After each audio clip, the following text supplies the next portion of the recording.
ምዕራፍ 16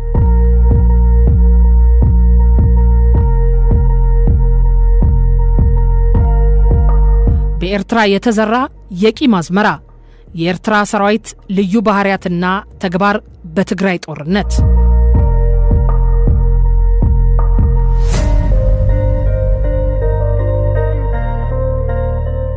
የኤርትራ ሰራዊት በረጅሙ የኤርትራ ነጻነት ትግል የተፈጠረ ሰራዊት እንደሆነ ይታወቃል።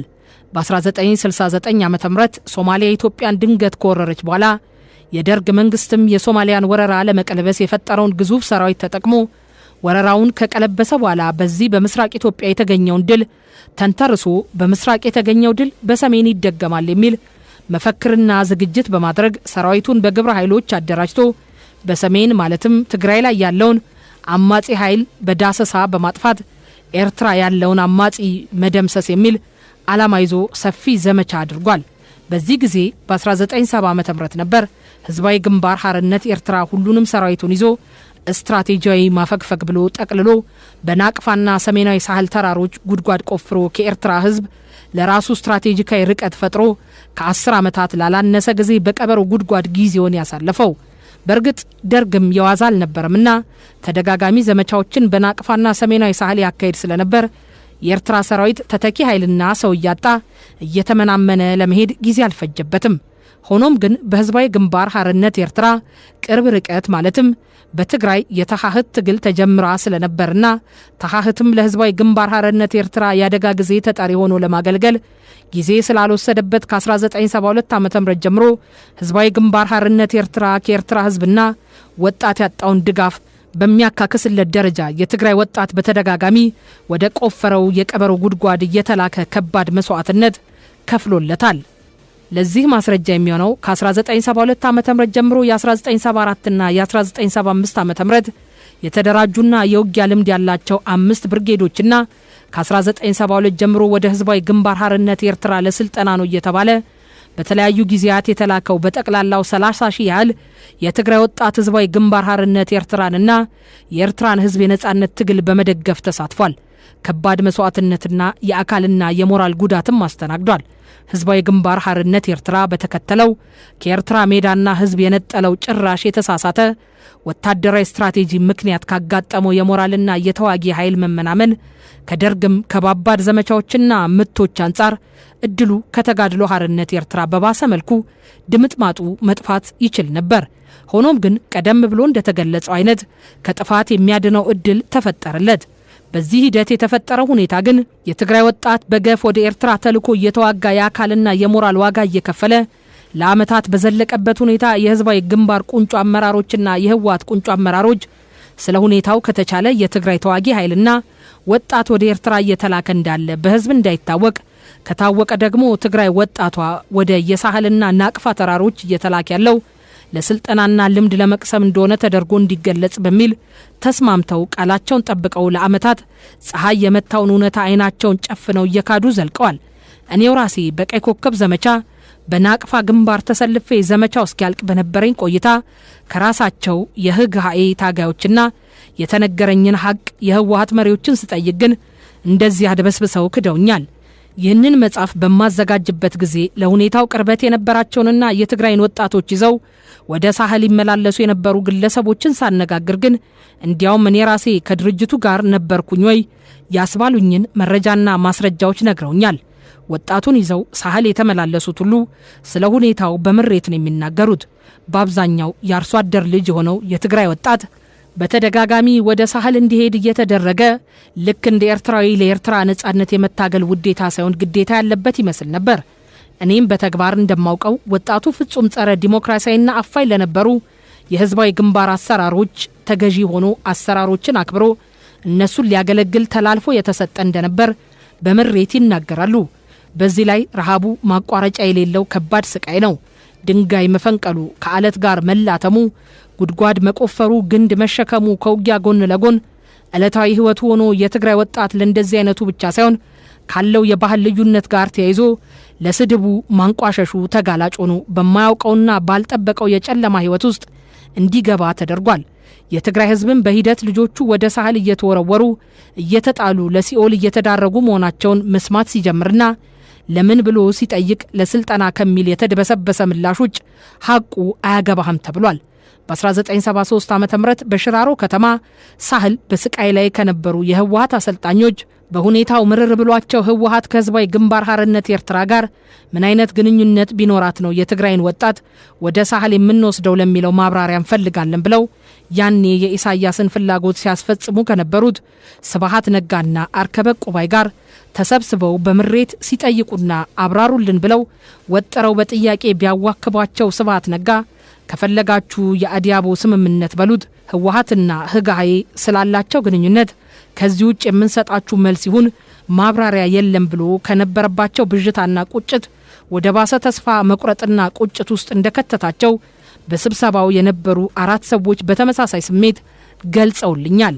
ከዚህ በተጨማሪም በሁለቱ ድርጅቶች ማዕከላዊ ኮሚቴዎች ስምምነት መሰረት የትግራይ ወጣትም ይሁን የተደራጁ የህወሓት ብርጌዶች ኤርትራ ሄደው ተዋክተዋል ብለን እናውራ፣ በተቻለ በሚስጥር እንያዘው፣ ከገለጽነው የህዝባዊ ግንባር ታጋይና የኤርትራ ዜጋ ሞራሉ ይነካል፣ ስለሆነም ለስልጣና ሄዱ ብቻ መባል አለበት የሚል ምክርና መመሪያ በኢሳያስ አፈወርቂ አማካይነት በተለይ ከነርሱ ጋር ቅርበት ለነበራቸው የህወሓት አመራሮች እንደተነገራቸው ይመሰክራሉ። እውነት ሲነገረው ሞራሉ ለሚነካው ታጋይና ትውልድ ሲሉ የህወሓት አመራሮችም ይህንን ተግባራዊ ለማድረግ ተፍጨርጭረዋል። ግመል ሰርቆ አጎንብሶ ማምለጥ አይቻልምና ጊዜ ወስዶ ለተወሰነ ጊዜ ብዥታ ፈጥሮ እንደሆነ እንጂ እውነታው ተፍረጥርጦ መውጣቱ ግን አልቀረም። ያው ኢሳያስ ግን ግብራበሮቹም እንኳን አዳኑን ሲሉን ጭራሹንም አናውቃቸውም ብለው ሊክዱን የሚቀራቸው የለም። ሽምጥጥ አድርገውና ንቀት ጨምረው እውነታውን ክደውታል።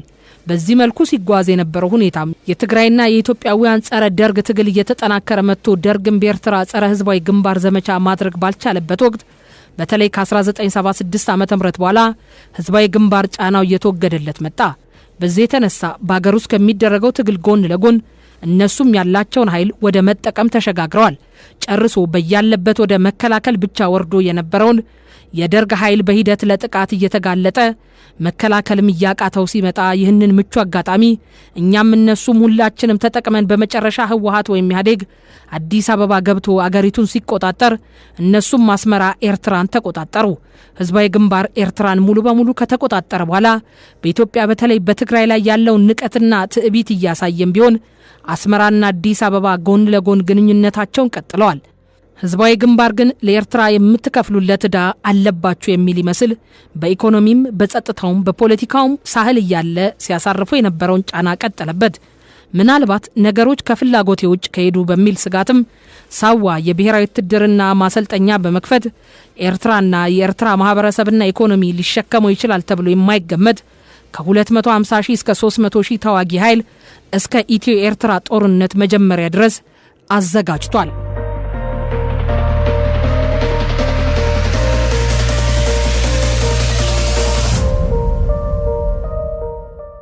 እዚህ ላይ ብዙ ሰው ልብ የማይለው ጉዳይ ሻዕቢያ ወታደራዊ ስልጠና ሰጥቶ ከሚፈጥረው ወታደራዊ ብቃት በላይ በኤርትራዊ ወጣት ትውልድ ላይ የሚፈጥረው ስር የሰደደ የንቀት የጥላቻና የብቀላ መንፈስ ከፍተኛ መሆኑን ነው። መነሻውን ከጥንት በተለይ ከ1888 ዓ.ም የአድዋ ጦርነት ጋር ያስተሳሰረና ከትውልድ ትውልድ እየተሸጋገረ የመጣ አያት ቅድመ አያቶችህ በአድዋ ጦርነት እንደ በግ ተሰብስበው ታርደዋልና ተበቀለህ የማትጨርሰው ዕዳ አለብህ የሚል በኤርትራውያን ምሁራንም በተለያየ ቋንቋ እየተጻፈ የሚነዛው የጥላቻ ታሪክ በየሚዲያው ሲለፈለፍ ሲጻፍና ሲነበብ በየኤርትራዊው ደም ስር እንዲዋሃድ የተሰራበት አደገኛ ምናልባት በስተመጨረሻም ኤርትራውያን ራሳቸውን ለከፋ አደጋ ሊዳርግ የሚችል መርዛማ የፖለቲካ ፕሮፓጋንዳ ነው። በቅርቡ የኤርትራ ታጣቂ ትግራይ ገብቶ የፈጸመው ወንጀልና ያሳየው ከውትድርናም ብቻ ሳይሆን ከሰብአዊነትም ጨርሶ የወጣ በዓለማችን ፈጽሞ ያልታየ ስነ ምግባርም ምንጩ ሲወርድ ሲዋረድ የመጣው ሁሉም ሳያላምጥ እንዲውጣው የተደረገው የፈጠራ መሰረቱ የአድዋ ጦርነት እንዲሆን የተደረገው መርዛማ ትውልድ አጥፊ ፕሮፓጋንዳ መሆኑ አያጠራጥርም። የኤርትራ ሰራዊትና የኤርትራ መንግስት ትግራይ ውስጥ በተካሄደው ጦርነት ዘው ብለው በመግባት ምን ወንጀሎች ሰሩ? የኤርትራ መንግስት እንደ መንግስት ከጅምሩ በኢትዮጵያ የተከሰተውን ለውጥ እንደ ወርቃማ እድል ወስዶታል። ጦርነቱ እንደተጀመረም ያለ የሌላ ኃይሉን ወደ ትግራይ አስገብቶ ለመውረር የኤርትራ ሰራዊትና የኤርትራ መንግስት ትግራይ ውስጥ በተካሄደው ጦርነት ዘው ብለው በመግባት ምን ወንጀሎች ሰሩ? የኤርትራ መንግስት እንደ መንግስት ከጅምሩ በኢትዮጵያ የተከሰተው ለውጥ እንደ ወርቃማ ዕድል ወስዶታል። ጦርነቱ እንደተጀመረም ያለ የሌላ ኃይሉን ወደ ትግራይ አስገብቶ ለመውረር ጊዜ አልፈጀበትም። ተዋጊ ሰራዊቱም ሲወርድ ሲዋረድ ከትውልድ ወደ ትውልድ እየተላለፈ የመጣለትን የትግራይ ጥላቻ ወርሶና ከመጠን ያለፈ የብቀላ አስተሳሰብ ታጥቆ ነበርና የሰው ህይወት፣ እንስሳት፣ እጽዋትና ንብረት የሚባል በክልሉ ያለውን ሁሉ ለማጥፋት ጊዜው አሁን ነው ብሎ ነበር ያለ ተጨማሪ ቅስቀሳ በትግራይ ገብቶ ጊዜውን ያሳለፈው። ቋሚ የግዳጅ አፈጻጸም መመሪያውም ይኸው ነበርና የኤርትራ ሰራዊት በያዘው ጠበንጃ የታጠቀ ያልታጠቀ ሳይለይ ሽማግሌ፣ ወጣት፣ ህፃን ሳይል ፊት ለፊቱና በተኩስ ርቀቱ ያገኘውን ሁሉ ገድሏል፣ አቁስሏል፣ የአካል ጉዳት አድርሷል። እንስሳዎቹም በሬ፣ ላም፣ ፍየል፣ በግ፣ አህያ፣ በቅሎ፣ ጥጃ፣ ዶሮ፣ እንቁላል፣ ውሻ፣ ድመት ወዘተ ያለምንም ልዩነት በጥይት ገድሏል፣ አርዶ በልቷል። ከጥጋቡ የተረፈውን ለጅብ ጥሏቸዋል። የአርሶ አደር እህል ከቀፉ አውጥቶ የፈለገውን ወስዶ በልቶታል። የቀረውን ከአፈር ጋር አደባልቆታል። የትግራይ እጽዋቶች በየአካባቢው ያገኛቸውን ተክሎች ሁሉ የሚባሉትን ቀንጥሶ በልቷቸዋል። የቀረው ግንድም ዳግም እንዳያበቅል ከስሩ ቦርቡሮ ነቅሎ ጥሏቸዋል። ሊቃጠሉ የሚችሉትንም አቃጥሏቸዋል። በየአርሶ አደሩ ቤትና በየተራራው ያገኛቸውን ንቦችም ወደ ቀፏቸው እሳት እየሰደደ አቃጥሏቸዋል። በሴቶችም ላይ እንስሳና አውሬ ከሚያደርጉት በላይ በደል ፈጽሞባቸዋል። በየደረሰበት ቦታ ሁሉ የነበሩ የህዝብ መገልገያ ተቋማትን፣ ትምህርት ቤቶችን፣ ጤና ተቋማትን ወዘተ የሚዘረፈውን ዘርፎ የቀረውን አውድሟል። በመንግስትና በኤርትራ ሲቪል መዋቅር የሥራ ድርሻ የነበራቸውን ባለሙያዎችና ተሽከርካሪዎችንና ወደ ትግራይ በማስመጣት በትግራይ የነበሩ እንደነ አልመዳ ጨርቃ ጨርቅ ፋብሪካ፣ አዲግራት መድኃኒት ፋብሪካ፣ ብርጭቆ ፋብሪካ፣ ቆዳ ፋብሪካ ወዘተ ሊፈታ የሚችለውን በመሳሪያ በመፍታት በኮንቮይ ጭኖ ወደ አስመራ ወስዶታል። የተቀረውንም በሲቪል ባለሙያዎች አማካይነት እንዲወድም በእሳት እንዲቃጠል አድርጎታል።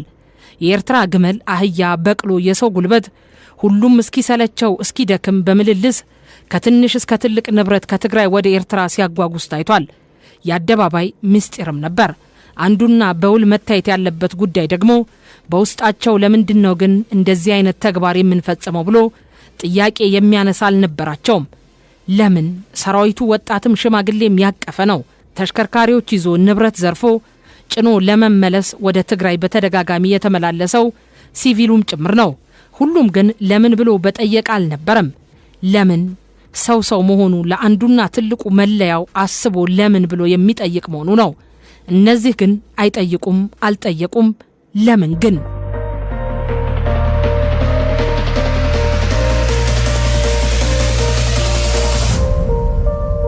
ጦርነት ያውም በ21ኛው ክፍለ ዘመን በህዝቦች መካከል ተደረገ ሲባል ተሰምቶ አያውቅም። ጦርነት በታጣቂዎች መካከል መሆኑ ግን ግልጽ ከሆነ ዘመናትን አስቆጥሯል። ከዚህም በላይ ጦርነት የሚገዛባቸው ዓለም አቀፍ ህጎች የሚተገበሩበት ጊዜም ላይ ነን። ከሁሉም በላይ ደግሞ ሰራዊቶችና መንግስት በጦርነት ጊዜ የግድ ማክበር ያለባቸው ዋና ነገር በጦርነት ጊዜ ቢሆን ሰላማዊያን ዜጎችንና የሲቪል ተቋማትን ሆን ብሎ ያለ መጉዳትንና ያለ ማውደም ህግ ነው። ሲቪል ሰዎችንም ሆነ ተቋማትን መንካት፣ ማውደም፣ መግደል በከፍተኛ የወንጀል ጥፋትነት እንደሚታይ ተደንግጓል። በሁሉም የዓለም አካባቢ ያሉ ሰራዊቶች እንዲህ አይነቱን የጦርነትና የአውደ ውጊያ ወንጀል ፈጽመው ላለመገኘት ከፍተኛ ጥንቃቄ በሚያደርጉበት 21ኛው ክፍለ ዘመን ላይ ሆነን ስናበቃ የኤርትራዊ ሰራዊትና መንግስት ግን ይህንን ዓለም የተጸየፈውን ወንጀል በተለይ በትግራይ ላይ ለመፈጸም ለምን ደፈረ? ግን ለምን? ጦርነት ተተንትኖ ያደረ በሚገዛው የጦርነት ህግ የሚተዳደር ነው። ታዲያ የኤርትራ መንግስትና ሰራዊት በትግራይ ላይ ያካሄዱት ጦርነት ምን የሚባል ስም የሚሰጠው ጦርነት ነው? በቅርቡ በሩዋንዳ በተፈጸመው የዘር ማጥፋት ወንጀል ሁቱና ቱትስ የሚባሉ ነገዶች ሰው ለሰው ተፋጭተዋል።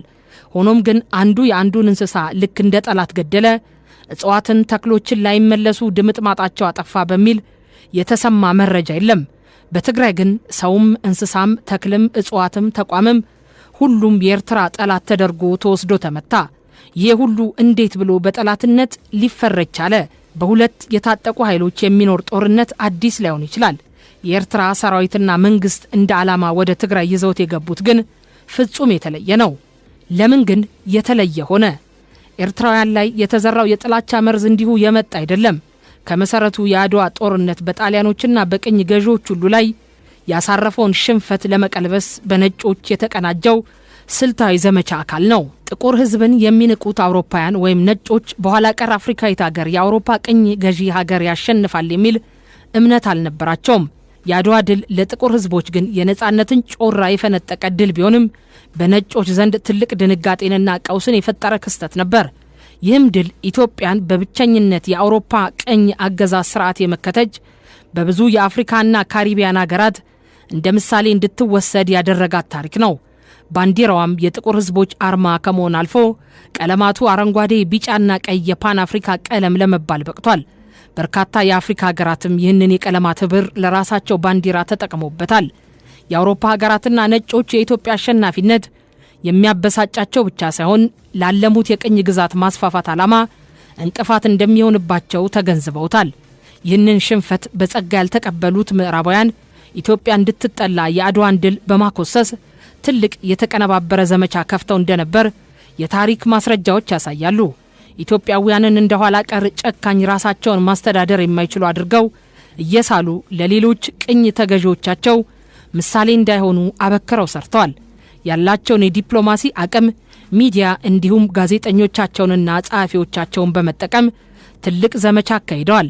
ለወቅቱ የማጥላላትና የማኮሰስ ዘመቻዎቻቸው ምሳሌ ከሚሆኑ በርካታ ጽሑፎች ውስጥ ገላጭ አርዕስት የነበራቸውን ጥቂቶቹን እነሆ። የኢትዮጵያ ሽንፈትና ትምህርቶቹ፣ ዘ ታይምስ ለንደን ውስጥ የታተመ። ኢትዮጵያ የአውሮፓውያን ስልጣኔ ስጋት፣ በርሊነር ታቤግላት ላይ በርሊን ውስጥ የታተመ። ስልጣኔና አረመኔነት፣ የአድዋ ጦርነት፣ ላስታምፓ ላይ ቱሪን ውስጥ የታተመ። የኢትዮጵያ ስልጣኔን እምቢኝ ማለት፣ ጆርናሌ ዲ ኢታሊያ ላይ ሮም ውስጥ የታተመ። ታሪክን በማጣመም የተካኑት አውሮፓውያን በነጻነት ትግል በአድዋ ላይ የተካኑበትን ውርደት ለመሸፈን ኢትዮጵያውያንን ኋላ ቀር አረመኔ አድርጎ በመሳል ከራሳቸው መጽሐፎችና መገናኛ ብዙሃን አልፈው እንደ የተስፋዬ ገብረአብ አይነት ልብ ወለድ ጸሐፊዎችን በመጠቀም የተዛባና ለትውልድ ቂም በቀል የሚያተርፍ ሴራ በመሸረብ ቀጣዩን የኤርትራ ወጣት መርዘዋል። በኤርትራውያን የጥላቻ ዙሪያ ብዙ ተብሏል። ብዙ ተጽፏል ከተባሉትና ከተጻፉት ግን ማሳያ እንዲሆን ኤርትራዊው ተስፋዬ ገብረአብ የኑረቢ ማህደር ብሎ ከጻፈው መጽሐፍ ከገጽ 140 እስከ 149 ያሰፈረውን ትርክት እናንብብና ፍርድ እንስጥ። በረከ ላይ እንደጻፈው ጀነራል ባራቲዮሪ መጋቢት 1 የአቢሲኒያ ጦር ላይ ማጥቃት እንዲካሄድ ውሳኔ ባይሰጥና ለ7 ቀናት ያህል በምሽጉ ለመቆየት ችሎ ቢሆን ኖሮ አጤ ምኒልክ ጦሩን በትኖ ወደ ሸዋ ለመመለስ ይገደድ ነበር። ሳይሆን ቀረና ባራቲዮሪ ቅዳሜ ለእሁድ አጥቢያ ሊነጋጋ ሲል ውጊያው እንዲጀመር አዘዘ። በነጋታው እሁድ ነበር የአጤ ምኒልክ ወታደሮች ቤተክርስቲያን ለመሳለም ይሄዳሉ ብሎ እርግጠኛ በመሆኑ አጤ ምኒልክም ድንኳን ነቅሏል ብሎ በማመኑ ባራቲዮሪ ተስፋ ያደረገው ሰፈር የቀረውን እያተራመሰ ለመፍጀት ነበር። ባራቲዮሪ ከጥቂት በላይ ደካማ ጎኖች ነበሩት። የአበሻን ጦር ለማጥቃት የተላከው ኢጣሊያ ወታደር ጓዝ ብዙ ነበር። በጀርባው ኮሮጆ አዝሏል። ጠመንጃ ተሸክሟል። የውሃ ኮዳና የጥይት ቦርሳ በግራና ቀኝ ጎኑ ታጥቋል። እስከ ጉልበቱ የሚደርስ ከቆዳ የተሰራ ጫማ በጥቅሉ 25 ኪሎ የተሸከመ ወታደር ሌሊቱን ሲጓዝ አድሮ አባ ገሪማ ደረሰና መድፉን ጠመደ። ሲነጋ ግን ጨዋታው ሌላ ሆኖ ተገኘ።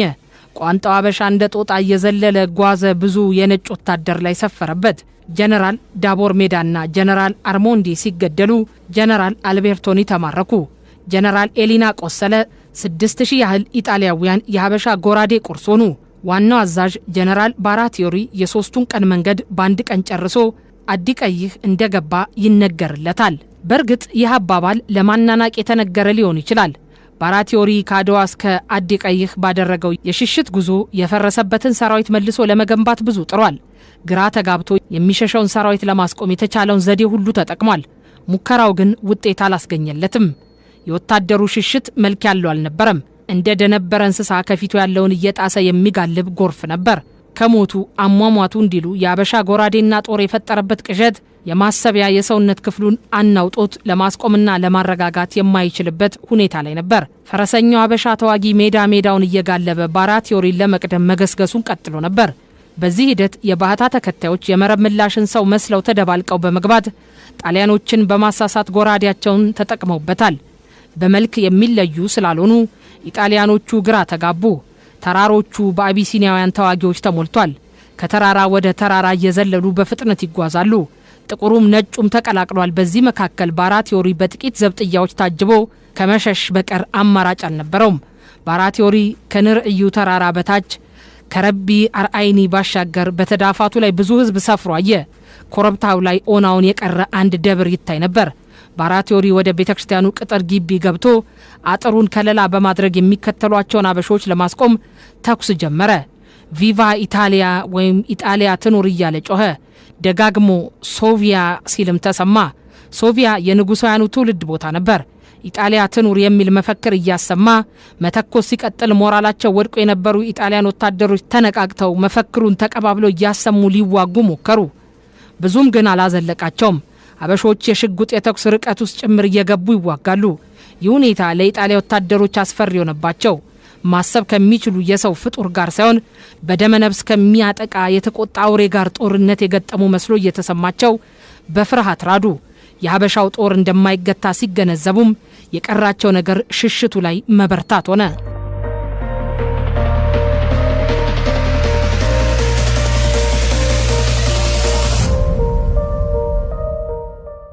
ሰቢ አርአያኒ ሲደርሱ ከባራቲዮሪ ጋር የቀሩት 5 ወታደሮች ብቻ ነበሩ። በመሸሽ ላይ ካሉት ኢጣሊያውያን 100 ያህል ወታደሮች ሰብስቦ እንደገና ለመከላከል ሞከረ። እንደ ጎርፍ በላይ እየገነፈለ የሚመጣው የአቢሲኒያ ጦር ግን ሊገታ የሚችል አልነበረም። ግድብ የሰበረ ጎርፍ መሰለ። ፈረሰኞች ወደ ሰልዋ ማምራታቸው ባራቲዮሪ ሲነገረው ሐሳባቸው ቁልጭ ብሎ ገባው። ቀድሞት መንገድ ለመዝጋት መሆኑን ተገነዘበ። ባራቲዮሪ ፈረሰኞቹ ካሉበት በተለየ መንገድ ወደ ሰሜን በመታጠፍ ሽሽቱን ቀጠለ። ኋላ ባራቲዮሪ ሁኔታውን እንዳሰፈረው ኢጣሊያ ወታደሮች ሊናቸውን ስተዋል። በዙሪያቸው ምን እየተካሄደ እንዳለ አያውቁም። ስለምንም ነገር አያስቡም። የሚያደርጉት የግል ሕይወታቸውን ለማዳን መጣር ብቻ ነበር። የጦር መኮንኖች ወታደሩን ማዘዝ አልቻሉም። ለማዘዝ የሚሞክረውን መኮንን እንደ ጅላጅል ቆጠሩት። የኢጣሊያ ወታደሮች የነፍስ ወከፍ ጓዛቸውን ጣሉ። የከበዳቸውን ነገር እየወረወሩ ሕይወታቸውን ማዳን ብቻ ቀዳሚ ጉዳይ ያደረጉ። ኢጣሊያ ለዘላለም ትኑር የሚለው የአዛዥ መኮንኖች ድምፅ እንኳ ሊያቆማቸው አልቻለም። ባራቲዮሪ ተግቶ ከመሸሽ ላይ ሳለ መነጽሩ እንደወደቀበት ይነገራል። በመረበሹ ግን መነጽሩን እንኳ ለማንሳት መቆም አልቻለም። በዚህም ምክንያት የዛፍ ቅርንጫፎች ከፈረሱ ላይ እንዳይጥሉት አጃቢዎቹ መንገድ እየመሩ አዲቀይህ አድርሰውታል። ባራቲዮሪ አዲቀይህ ቀድሞ መግባቱን የሚያውቅ ሰው አልነበረም። ባዛዥነቱም የሚታማ አልነበረም። ቀደም ሲል በጦር ሜዳ የተፈተነ ነበር። በአድዋ ጦርነት ራሱን ከምርኮ ከማትረፍ በቀር ሌላ አማራጭ እንዳልነበረውም ኋላ ተረጋግጧል። ባራቲዮሪ አስመራ ላይ በተቋቋመ በጦር ፍርድ ቤት ቀርቦ ጉዳዩ በዝርዝር ከታየ በኋላ ጥፋት አልተገኘበትም። በመሆኑም ከሰራዊት አዛዥነቱ ተሰናብቶ በግሉ ኑሮን እንዲቀጥል ተወሰነበት። ወደ አገሩ ከተመለሰ በኋላም የጦርነት ማስታወሻውን መጽሐፍ ጽፎ በ1901 በ60 ዓመት ዕድሜው አርፏል። በራስ አሉላ ዕቅድ መሰረት ባራቲዮሪን ለመያዝ ሙከራ ያደረገው ቡድንም ሳይሳካለት ቀርቷል። ገብረመድህንና ኑረምቢ የተሳተፉበት የኦሮሞ ፈረሰኞች ቡድን ባራቲዮሪን መማረክ ባይችልም መሳሪያውን እየጣለ በድካምና በውሃ ጥም በየዛፉ ጥላው ስር የወደቀውን የኢጣሊያ ወታደር እየሰበሰቡ በአንድ ኮረብታ ላይ አከማቹት። በዚያ ሌሊት የባህታ ተከታዮች የነበሩት ሌሊቱን በድል ደስታ ሰክረው ችቦ እያበሩ ከሰፈሩበት ኮረብታ ባሻገር ምድረ ባህሪንን ወይም ኤርትራን በሩቅ እየተመለከቱ አነጉ። አድዋ በደም ተጨማልቃ ነጋች። ማለትም ሁለተኛው ሌሊት ነጋላት። የአጤ ምኒልክ አጋፋሪዎች ነጋሪት እየመቱ ቱልቱላ እየነፉ ገና በማለዳው የንጉሠ ነገሥቱን ሰፈር ቀወጡት። የአጤ ምኒልክ ድንኳን ከተተከለበት ኮረብታ ፊት ከሚገኘው ገላጣ ሜዳ ዙሪያ ድል አድራጊው ሰራዊት በቱልቱላውና በነጋሪቱ ድምፅ እየተሳበ ተሰባሰበ። ሰራዊቱ ምን እየተካሄደ እንዳለ ባያውቅም አጤ ምኒልክና ጣይቱ ዙፋናቸውን ወዳኖሩበት ገላጣ ሜዳ አረፈ።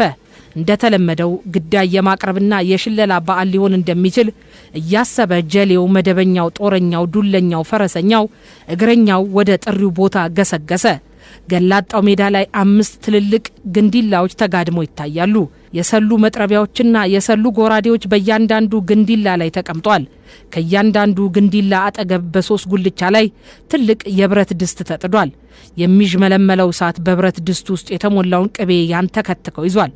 ይህ ሁሉ ሲሆን ምን እንደታሰበ የጠረጠረ ነበር ማለት አይቻልም። ከአንድ ቀን በፊት በነበረው ጦርነት በድል የሰከረው ሰራዊት በየአቅጣጫው ቀረርቶን ያሰማል፣ ረገዳውን አጥፎታል። ሽለላው ማቋረጫ የለውም። ሆታው፣ ዱታው፣ ጃሎታው ከሜዳው ዳርቻ ላይ የንጉሠ ነገሥቱ ዙፋን በአጀብ ወጣ። ግራና ቀኝ እንዲሁ አነስተኛ ግልገል ዙፋኖች ቦታቸውን ያዙ።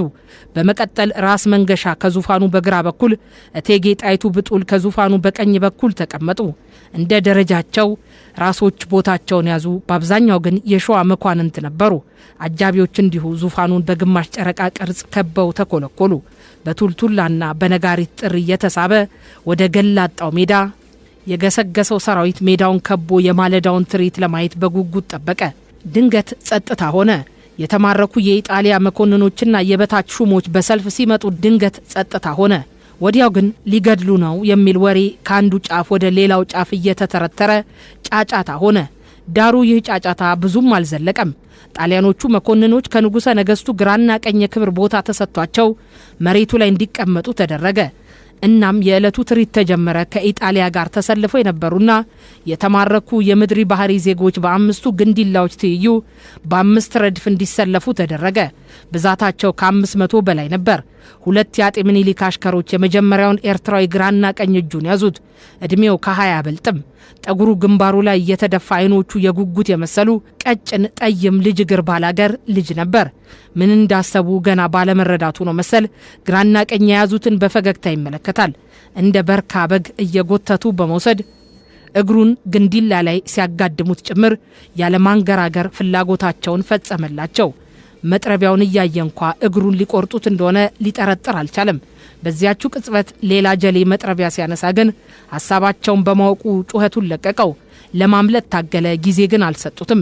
የተጥመዘመዘው የሰላ መጥረቢያ ከቁርጭምጭሚቱ ከፍ ብሎ ጎመደው። መልሰው ግራጁን ግንዲላው ላይ በማስደገፍ በጎራዴ ቀነጠሱት። ከግርና ከእጁ የሚንፈቀፈቀውን ደም ለማቆም የሚንተከተከው ቅቤ ውስጥ ነክረው አወጡት። 1 ደቂቃ ባልሞላ ጊዜ ውስጥ ሞኝ ገጽታ ያለው ወጣት እግርና እጅ አልባ ሆኖ ታየ። በሌሎች ግንዲላዎች ላይ እንዲሁ ተመሳሳይ ድርጊት መፈጸም ቀጠሉ። መስኩ በሰቆቃ ጩኸት ተናወጠ። ሜዳውን የከበበው የአጤ ምኒልክ ሰራዊት አንዳችም ድምፅ አላሰማም። ጸጥታ ነበር። እጅና እግራቸው የተቆረጠ የፈላ ቅቤ ውስጥ የሚነከሩት የምድሪ ባህሪ ወጣቶች የስቃይ ድምፅ ጸጥታውን ከማደፍረስ በቀር አልፎ አልፎ ይሰሙ የነበሩ ሽለላዎች እየረገቡ ሄደው በመጨረሻ ፍጹም ጸጥታ ሆነ። የወጣቶቹን የስቃይ ድምፅ መስማት ያልቻሉ ፊታቸውን በኩታቸው ሸፈን እያደረጉ ገለል ማለት ጀመሩ። እጅ እግራቸው የተቆረጡ ወጣቶች ቁጥር 100 ሲያልፍ የትርኢቱ ተመልካቾች ቁጥርም እየቀነሰ ሄደ። የአጤ ምኒልክ አሽከሮች መላ ሰውነታቸው በደም ተበክሎ አውሬ እንጂ የሰው ፍጡር አልመሰሉም። የደም ፍንጣሪው ተጠራቅሞ አበሰበሳቸው።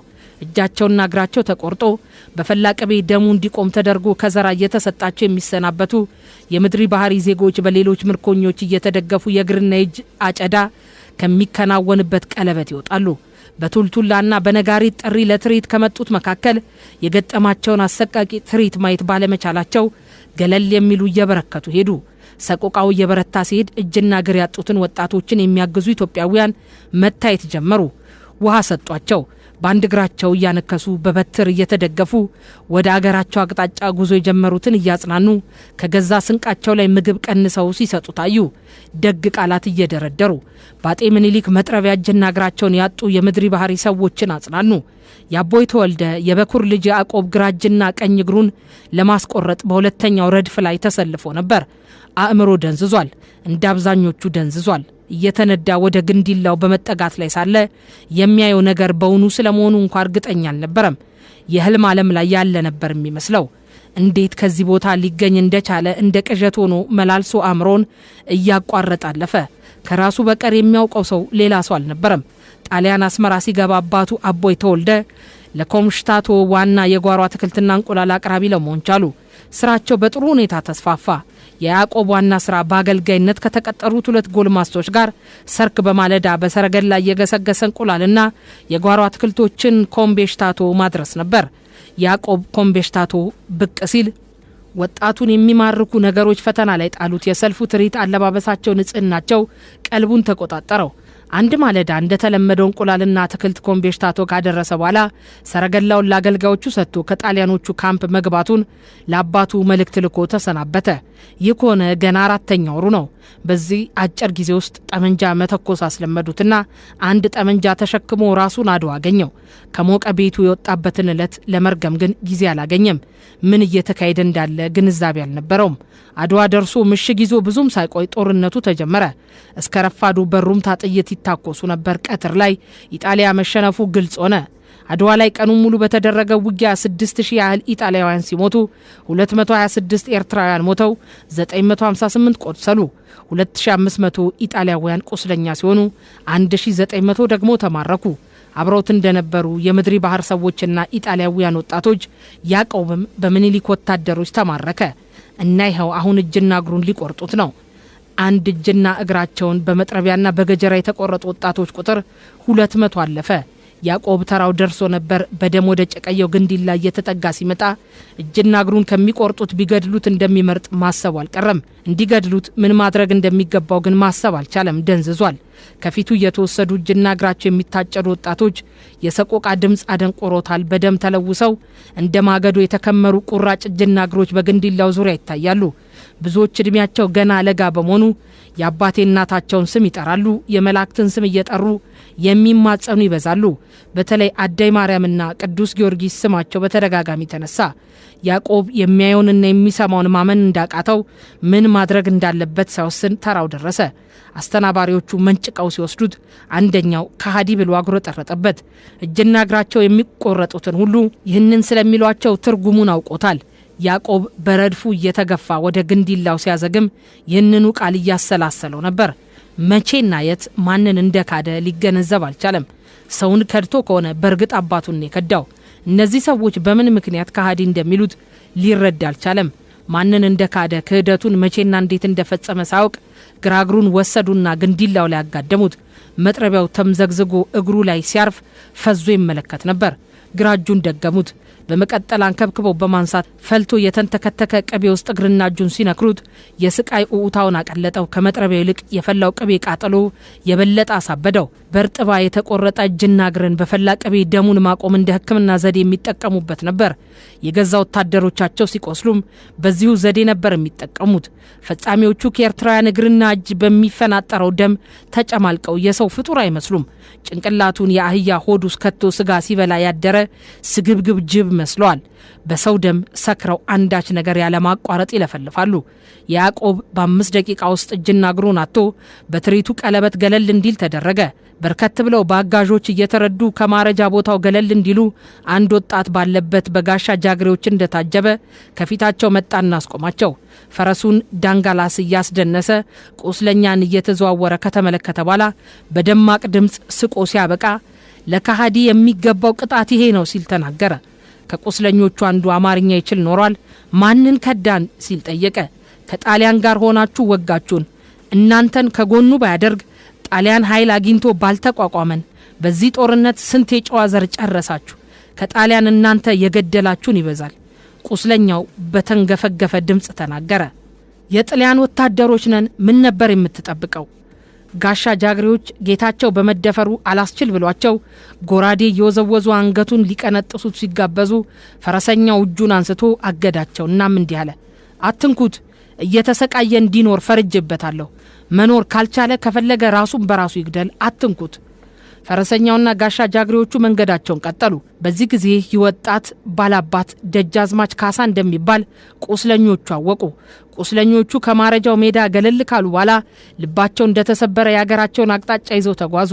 ያዕቆብ በዚያች ቅጽበት እነዚህን ሰዎች ተበቅሎ ቢሞት ይወድ ነበር። ቢገድሉትም ይመርጥ ነበር። ግን እንዲገድሉት ማድረግ ሳይችል ቀረ።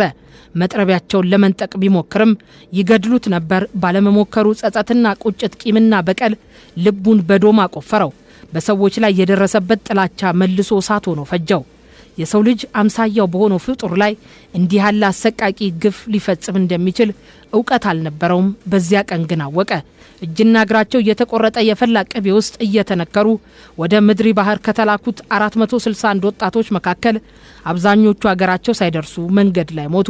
ያዕቆብ በሕይወት ተርፈው መረብ ወንዝን ከተሻገሩት እድለኞች አንዱ ለመሆን በቃ።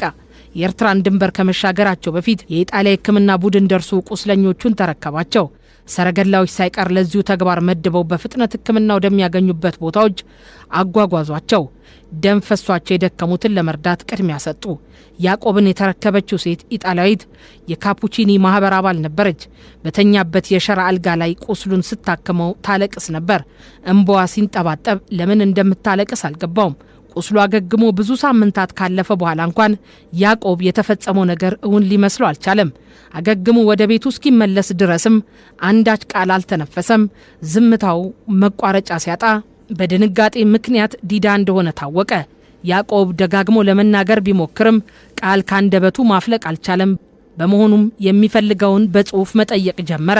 ያዕቆብ እንደገና የመናገር ችሎታ የተመለሰለት ሰንበል ወደሚገኝ አባቱ ቤት ከተመለሰ ከ2 ወራት በኋላ ነበር።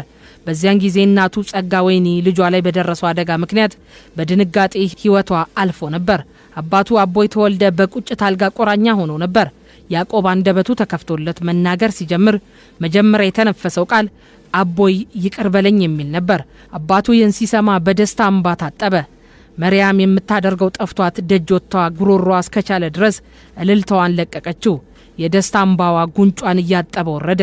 ከሰንበል ወዲያ ማዶ ዝንታለም ቆሞ የኖረው ተራራ የመርየምን ድምፅ ተቀብሎ አስተጋባ። የ1888 የአድዋ ጦርነት አስመልክቶ የተጻፈውና የሚነገረው አፈ ታሪክ በይዘቱ በአድዋ ጦርነት ጊዜ በነበረ ትውልድህ በሰው ሕይወት ላይ ልታስበው ልትገምተው የማትችለው ከትውልድ ወደ ትውልድ ተበቀለ የማትጨርሰው ግፍ በዋናነት በትግራዮች ብሎም በኢትዮጵያውያን ተፈጽሞብሃል የሚል በኤርትራውያን ትውልዶች እንደ ፍጹም ያልተጨመረበት እውነት እየተወራረሰ የመጣ የመጠፋፋት ትርክት ነው። ይኸው ምንም ጥያቄ ሳይነሳበት በአግባቡ ሳይጠና ሰዎች ሳይነጋገሩበት ለቀጣዩ ትውልድ ለመድረስ እያኮበኮበ ያለ የፈጠራ ታሪክ ነው። የጥላቻውን ዘር በስፋት ለማዳረስም ይህንኑ የተስፋዬ ገብረአብን አይነቱ ትረካ ሁሉ በትግርኛም በእንግሊዘኛም እየተጻፈ እየተተረጎመ እየተነበበ ቀጥሏል። በሌሎች መጻሕፍት ያነበብኩት የአድዋ ጦርነት ፍጻሜ ከዚህ ይለያል። የአድዋ ጦርነት ካለቀ በኋላ ራስ አሉላ አባነጋ ብዙ የጣሊያን ዜግነት ያላቸውና ኤርትራውያን ምርኮኞች ስላሉ እነዚያን ምርኮኞች ምን ላድርጋቸው ብለው ለአጼ ምኒልክ ጥያቄ እንዳቀረቡላቸው አጼ ምኒልክም ስለ ጣሊያኖቹ ከጣሊያን መንግስት ጋር ስለመነጋገር ካንተ ጋር ይቆዩ እንዳሏቸው፣ የኤርትራ ዜግነት ያላቸው ምርኮኞች ግን ተመልሰው ሊወጉን ስለሚችሉ ተመልሰው እንዳይመጡ አንድ እግራቸውና አንድ እጃቸውን ቆርጠ ወደ መጡበት መልሳቸው የሚል መልስ እንደሰጡና ራስ አሉላም የኤርትራ ዜግነት ያላቸው ምርኮኞች አንዳንድ እጃቸውንና አንዳንድ እግራቸውን ቆርጠው እንደሸኟቸው የተቆረጡትም አንዳንድ እግራቸውንና አንዳንድ እጃቸውን አድዋ ትተው ወደ አስመራ እንደተመለሱ አንበቤያለሁ። በቅርቡ በአማርኛ አሜሪካን ሀገር ታትሞ በገበያ ላይ የዋለ መጽሐፍ ደግሞ ጦርነቱ እንዳለቀ አጼ ምኒልክ እቴጌ ጣይቱና ራስ መንገሻ ግራና ቀኝ አድርገው በመሃል ተቀምጠው ሰራዊታቸውን በዙሪያቸው አሰልፈው ባሉበት ምርኮኞቹ አንድ ባንድ እየቀረቡ በእንስሳ ላይ እንኳን ተደርጓል በሚል ተሰምቶ በማይታወቅ መልኩ በገጀራ አንዳንድ እግራቸውና አንዳንድ እጃቸው ተቆርጠው ወደ አስመራ ተላኩ ብሎ ያስነብበናል። እንግዲህ እየተነገረን ያለው የ1888 ዓመተ ምህረት ታሪክ መሆኑ መጀመሪያ ልብ ማለት ያስፈልጋል።